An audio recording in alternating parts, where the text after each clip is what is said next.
여의도 인싸 하태경의 정치 인사이드. 네, 여의도의 정치 인싸 하태경의 정치 인사이드, 국민의힘 하태경 의원님 매달 월간으로 모셔서 여의도 정치의 뜨거운 현안들 매선 야당의 눈으로 예리한 하태경 의원의 시각과 말로 풀어보는 시간입니다. 하태경의 정치 인사이드, 국민의힘 하태경 의원 나오셨습니다. 안녕하십니까? 예, 반갑습니다. 매선 야당의 눈으로 뭐 이랬는데 눈이 보니까 뭐 손눈으로 뭐 그냥 이렇게 순둥 눈이신데요. 아, 예, 제가 뭐 직접 보면은 예, 다 그렇게 말씀하시죠. 예. 이 지금 국회 정보위 야당 간사하시니까 국정원 이야기 먼저 해야 될 것 같은데, 국정원 이명박 정부 때 이제 국정원이 대규모 불법 사찰을 했다는 거 아닙니까? 그렇죠. 예. 그때 국회의원이셨습니까? 저는 그때가 18대 국회인데요. 예. 저는 19대부터. 19대부터. 예. 예. 그래서 박지원 국정원장 업무 보고 결과 보면 이번 불법 사찰 의혹은 직무범위 이탈 정보다. 예. 그러니까 불법 정보 수집이다. 예. 뭐 이런 말이죠. 여기에는 동의하십니까? 그렇죠. 이제 불법이 정확히 의미가 뭐냐? 이제 그러니까 수단으로서의 불법. 예. 그러니까 불법적인 수단으로 정보를 수집할 수도 있잖아요. 뭐 도청이나 미행이나. 그리고 내용으로서의 불법. 그 국정원 원래 정보 수집 기관인데 그 직무 정보가 있어요. 뭐 방공, 방첩, 대테러 뭐 그렇죠. 이런 그죠? 안보, 북한 필요한 정보 수집은 해야죠. 해야죠. 그래서 그 범위 밖의 정보도 수집을 하면 불법이라는 거예요. 그러니까 사람들하고 이제 정보관이 그 당시에는 정보관이 있었단 말이죠. 있었습니다. 각 기관에 출입하는 KBS도 아마 있었을 텐데. 있었어요. 그러니까 그러면 그 주변 사람들하고 밥도 먹고 맞습니다. 대화도 하고 그러잖아요. 예, 저도 가끔 만났죠. 그러죠. 그리고 아니 기자 생활을 하면은 그러죠. 가끔 만나죠. 서로 간에 이제 정보 교류는 가끔 했었죠. 과거에는. 그리고 이제 그분들이 뭐 예를 들어 기사 나기 전에 먼저 좀 내용을 알려달라 이런 경우도 제가 들었고. 그런 경우 있습니다. 가끔. 그렇죠. 그래서 이제 그런 분들이 이제 정보 보고를 할 때 원래는 국정원법에 규정되어 있는 그 관련 정보, 이게 직무 정보인데. 그러니까 통상적 범위는 그 정도예요. 그것만 보고를 해야 되는데. 그렇죠. 다른 이야기도 들을 수 있잖아요. 인간사나 개인 그렇죠. 뭐 안 좋은 이야기나 혹은 뭐 비리 루머나. 기업도 그다음 그 왔다 갔다 출입했었고 기관도 출입을 했었기 때문에 국정원 요원들이 이제 그런 내용들도 이제 정리를 해서 보고를 했다는 것이고 특히 이제 MB 정부 때는 민정수석실에서 이게 핵심 포인트인데 그 국정저해 정치인이라는 표현이 등장합니다. 이제 국정저해 정치인 여야 가릴 것 없이 어쨌든 MB 정권이 볼 때 좀 심기를 불편하게 하는 비리 정보를 수집하라는 지시가 있어요. 그리고 국정원의 데이터베이스를 구축하고 업데이트를 해라.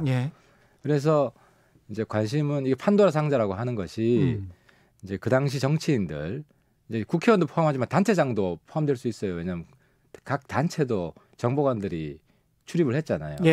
그래서 그런 파일들이 있을 수 있다. 개인 파일들이. 갑자기 돌아가신 정두원 의원도 생각나고 그러네요. 이 상황. 정두원 의원이나 남경필 의원은 그 당시 이제 총리실에서 사찰을 했다는 게 확인이 됐고, 그래서 법원의 판결 유죄가 났어요. 그래서 그 당시 MB 정권 차원에서 이런 불법 사찰을 했다는 것은 기정사실로 돼 있었고, 근데 이제 문제는 얼마나 조직적으로 했냐. 그리고 또 정보 내용 중에 그러니까 국세청까지 나옵니다.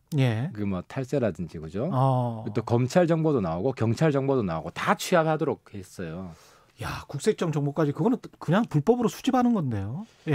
그렇죠. 개인 정보인데. 그래서 이제 이제 이게 이제 국정원이 어떻게 보면은 사실 대선 주자 파일도 있을 수 있잖아요. 지금 대선 주자로 그럴 수 있겠습니다.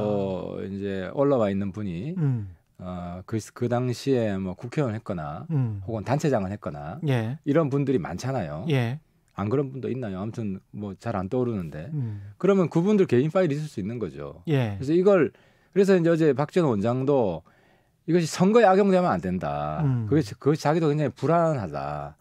때문에 국회에서 어떤 법을 만들어서 공명정당하게 처리해달라. 예. 그래서 특별법 이야기가 나온 거고요. 이게 한 가지고 예. 또 한 가지는 국정원 60년 역사 흑역사라는 표현을 씁니다. 예. 이건 뭐냐면 국정원이 이제 개인 정보 파일, 개인 사적인 정보, 예. 혹은 뭐 이 비리라는 게 또 팩트가 아닐 수도 있어요. 그냥 루머를 그렇죠. 수집한 거 첩보일 수준일 수도 있고. 예. 근데 어쨌든 그게 파일이 있으면 정권이 바뀔 때마다 열어볼 수 있고, 그렇죠. 악용할 수 있잖아요. 그래서 국정원은 이걸 그냥 두면 안 된다. 폐기해야 된다. 그렇죠. 이게 처리를 해야 된다. 예. 근데 이제 문제는 뭐냐면 개인 파일이 있으면 그 안에 이제 적법 정보도 있는 거예요. 그렇겠습니다. 그렇죠. 예. 그래서 우리가 전환 정보라고 하는 것들. 합법 정보도 예. 있고 불법 정보도 있으니까 예. 적법 정보를 폐기하면 이건 국가 기밀을 폐기하는 거라서 예. 통으로 폐기를 할 수가 없어요. 그러면 그걸 일일이 다 분류를 해야 되는데 어떤 근거와 어떤 기준을 가지고. 그래서 특별법이 필요하다는 거죠. 그래서 누군가가 예. 국정원 안에 현재도 TF가 있습니다. 그래서 이걸 봐야 됩니다. 그래서 분리를 해야 돼요. 예. 이건 국가 기밀 정보니까 그거는 국정원의 데이터베이스를 해서 국가 자산이잖아요. 예. 이거는 사찰 정보다. 이거는 이제 폐기해야 된다. 예. 이런 분리 과정이 필요한데 이거 뭐 과거의 정치인들 보기 시작하면 예. 그 본 사람들이 또 말 없는 발이 천리 간다고 바깥으로 전해질 수 있잖아요. 그렇죠. 그럼 이게 국정원이 이제 정치에 악용되는 겁니다. 결과적으로 그렇게 되면. 그러니까 어디까지 폐기하고 어디까지 공개하고 어디까지 보존해야 될지. 또 누가 볼 거냐. 누가 볼 그렇네요. 이게 중요한 예. 거예요. 누가 열람 보고, 권한. 그죠. 예. 누가 보고 거기서 분리를 해야 되니까. 근데 피해자들은 볼 수 있어야 되는 거 아니에요? 그래서 현재는 예. 어제 확인된 거는 지금 이제 18대 국회의원은 다 정보를 수집하라고 이제 확인이 됐기 때문에 개인 파일들이 있을 가능성이 아주 높다. 예. 그래서 18대 당시 국회의원들은 신청하면 이제 주기로. 국회의원만 그렇습니까? 언론인, 그러니까 이게 무슨 특정이 돼야 법조인, 되죠. 연예인 뭐. 예를 들어 이제 누구를 했다라는 게 예. 특정이 되면 이름이 특정이 되면 당연히 그 사람 신청할 수가 있어요. 예. 근데 예를 들어 아무나 내 거 확인해 달라 이렇게 해서 확인해 주면 예. 엄청난 업무 부담이 되잖아요. 근데 본인께 있는지 없는지는 어떻게 확인할 수 있는 걸까요? 그러니까 이제 그게 이러저러한 단서로 나오는 분들이 있어요. 그래서 지난번에는 그 국정원 개혁 발전이 예. 에서 이 정권 초기에 만들어진 그 과거 이제 민간인들 이름이 언급된 게 있고요. 예. 또 국정원 트위터 댓글 이런 게 있었잖아요. 예. 그때 언급됐던 사람들이 있습니다. 국정원 트위터 내용 중에 예. 누구를 비판하거나 그래서 그 사람들은 개연성이 높다라고 해서 예. 그분들은 신청하면은 이제 받아볼 수 있고요. 또 어제 나온 18대 국회의원 전원은 예. 이제 특정이 됐기 때문에 받아볼 수 있고 또 그 이야기도 했어요. 이게 이제 MB 정부 이전에는 없었나. 60년 흑역사라고 했기 때문에 과거에도 있었을 개연성이 아주 높다는 거죠. 그렇겠죠. MB 정부 이후에 박근혜 정부 때도 있지 않았을까라는 그런 뉘앙스가 어제 좀 어제 있었는데. 나왔어요. 그러니까 예. 이제 그 근거가 뭐냐. 예. 근데 이거는 이제 문재인 대통령한테도 불똥이 튈 수 있는 건인데. 그렇겠습니다. 왜 그러냐면 예. 그 이제 국정원에게 그 업데이트를 계속 하라고 MB 정부 때 시켰잖아요. 예. 근데 박근혜 정부 때 이걸 중단하라는 지시가 없었다는 거예요. 이게 불법 사찰이니까 중단해라는 지시를 했었어야 되는데 지시가 확인이 안 된다. 지시 확인이 그랬으면은 안 된다. 공무원의 특성상 그 업무를 하는 사람들은 계속 했겠지. 계속 업데이트를 했을 가능성이 있다는 것이고. 예. 그러면 이게 어디까지 연결이 되냐면 노무현 정부 때는 그 당시 이제 문재인 대통령이 민정수석이었잖아요. 그러네. 이거 민정수석실에서 내려간 지시거든요. MB 정부 때. 그러니까 이 근본 배경은 뭐냐면 민정수석실에서 인사도 해야 되고 청문회도 해야 되고 또 친인척 관리도 해야 되고 그러면 정보가 필요하잖아요. 모든 정보를 다 긁어봐봐 이런 거네. 그렇죠. 그러니까 민정수석실에서는 정보가 필요한데 자기들이 계속 업데이트 데이터베이스 하기에는 어렵다. 예. 그러니까 국정원에서 좀 하청을 준 거죠. 은밀한 일도 있으니 국정원에서 해라 이렇게 된 거예요. 하청을 준 거죠. 거기에다가 좀 그 미운 사람들은 비리 정보도 좀 모아봐라. 예. 이게 더 이제 심각한 거고. 그러니까 문건에 정치인 견제 차원에서 이걸 한다 이런 문구가 있더라고요. 그 국정저해 정치인 견제 차원에서 비리 정보 수집이 있어요. 그럼 국정저해를 했다는 판단 기준이 있어야 될 거고 그거는 본인 마음에 안 드는 청와대랑 사람들 소통을 했을 가능성이 있죠. 그리고 이제 청와대 이제 쉽게 말하면 청와대 비판하는 사람들이겠죠. 대통령 비판하는 사람들이고. 그래서 이게 이제 일파만파로 퍼질 수 있다는 게 그러면 노무현 정부에도 그 사찰이 있었다는 게 확인이 됐거든요. 임기 말에 일부 확인이 됐어요. 확인이 됐으면은 당연히 그때는 또 정보관이 있었기 때문에 정보관 출입을 계속 했거든요. 그럼 정보 수집을 했을 거 아니에요. 그렇습니다. 그러면은 그 당시 민정수석실에서 이런 걸 하지 마라라는 지시가 있었는지 확인이 필요한 거죠.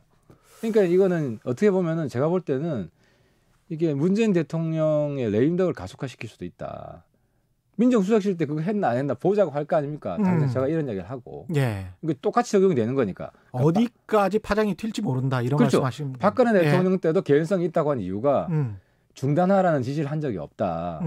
그러면 노무현 정부 때도 정보관이 있었는데 민정수석실에서 그 정보 수집을 하지 마라 하는 중단하라는 지시가 있었는지 대통령이 답변해야 될 의무가 생긴 거죠. 그럼 만약에 문건 목록을 공개하기 위한 뭐 상임위 차원에서의 의결 이 이야기를 어제 했잖아요. 그러면 그 문건 목록의 공개라는 거는 단지 이명박 정부 때만이 아니고 그러면 있는 거 한번 문건 목록은 다 공개해봐라. 뭐 이런. 그래서 어제 나온 게 김대중 정부 때는 지금 법원 판결을 통해서 유죄를 받았고 1,800여 명 상시 도청을 했다는 사실이 확인이 됐어요.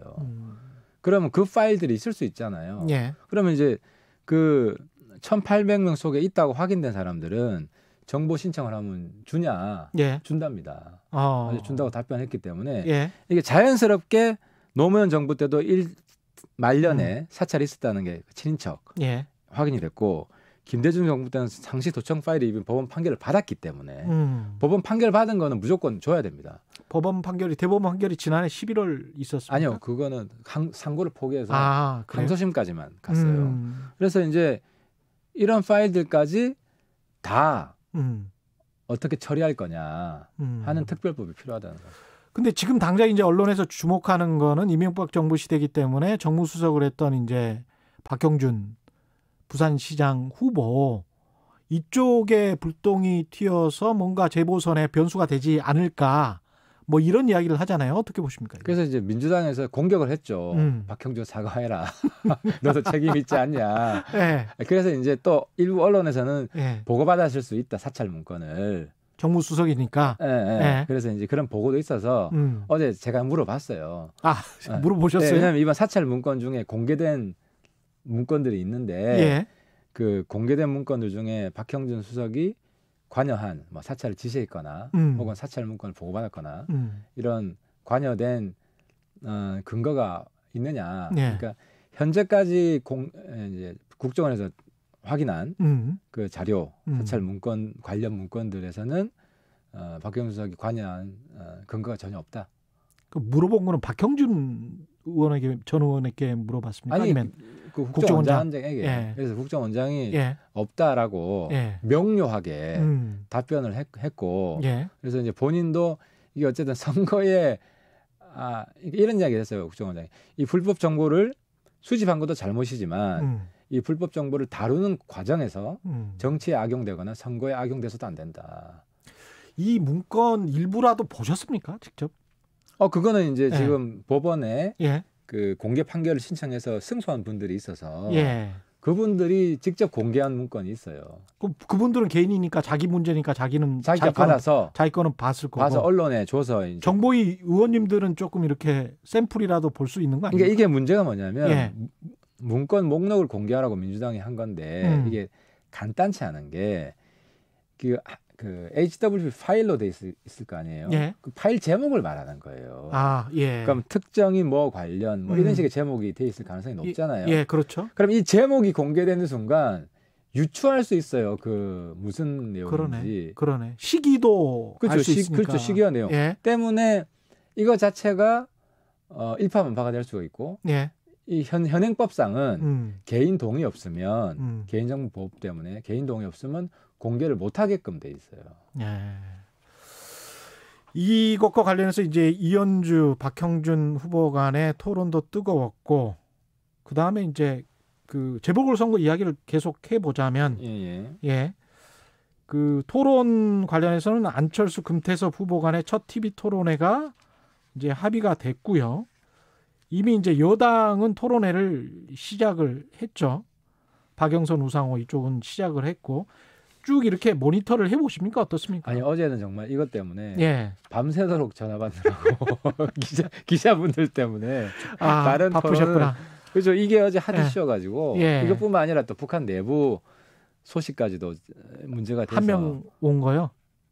그것도 있고 뭐 북한 내부에 뭐 백신 해킹이라든지 그것 그 때문에 이야기는 뭡니까? 백신 해킹은? 백신 해킹은 그 2달 전쯤에 이제 그때도 보고가 있었고요.